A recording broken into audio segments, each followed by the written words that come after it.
the Trilateral Commission back in the early 70s, that was David Rockefeller, the money guy, and Brzezinski. They talked about a new international economic order in late 1973 when they were formed. They repeatedly told Sutton and I, members did, that they were not after political power. They were strictly economic oriented. I believe that now fully. They weren't after political governments per se.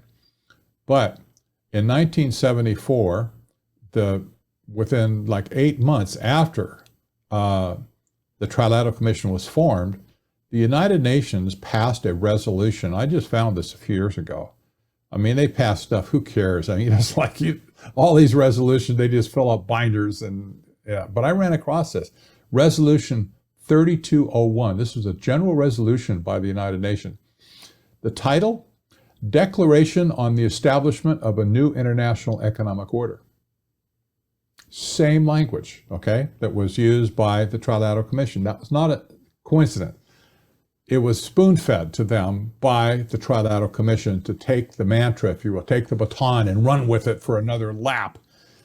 And it was global in nature. It wasn't just limited to North America. It was global. And that's what the Trilateral Commission was all about, global control.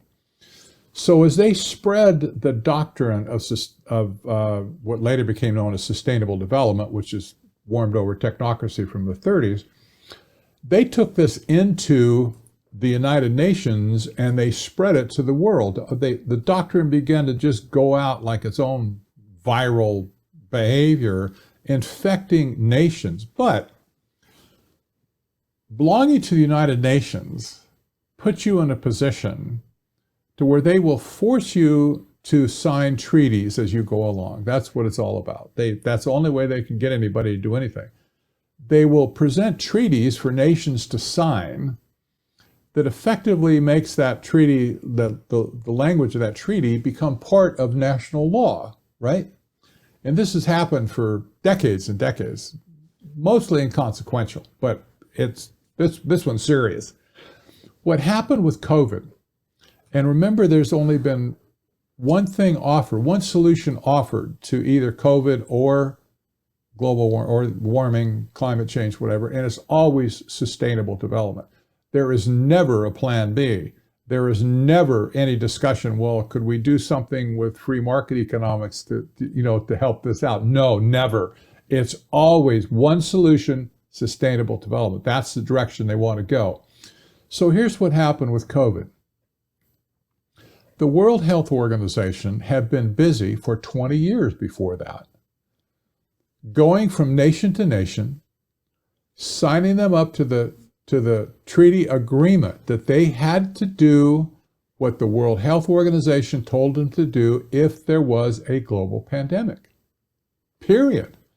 They set themselves up over a period of years to be the controller of the narrative of what would happen if a global pandemic hit. Now, they have tried historically to create a global pandemic, and they failed. This one stuck. I think mostly because academia got on board with it immediately after it started. That was all the academics that got everybody stirred up over global warming. And they pushed these studies out, these crack computer models out left and right, scared the pants off everybody. And the United Nations had, I kind of view it as a master power switch, it's a big skyscraper, where they went chunk, and they pulled the switch on all of these treaties that had been signed in the world. And they said, here's what you must do. And even if there was a nation that resisted, and there was Denmark, there was Sweden that resisted this thing, they said, even if you don't want to do it, you must, because you are bound by treaty, you are bound by law to do it. Most of the countries of the world said, they rolled over and they go, oh my gosh, we're turning it all over to you. Save us, big brother. Bail us out of this. And that's where all these policies came. All of a sudden, it's like an email went out or a memo went out from the UN, which is the World Health Organization, agency of the UN.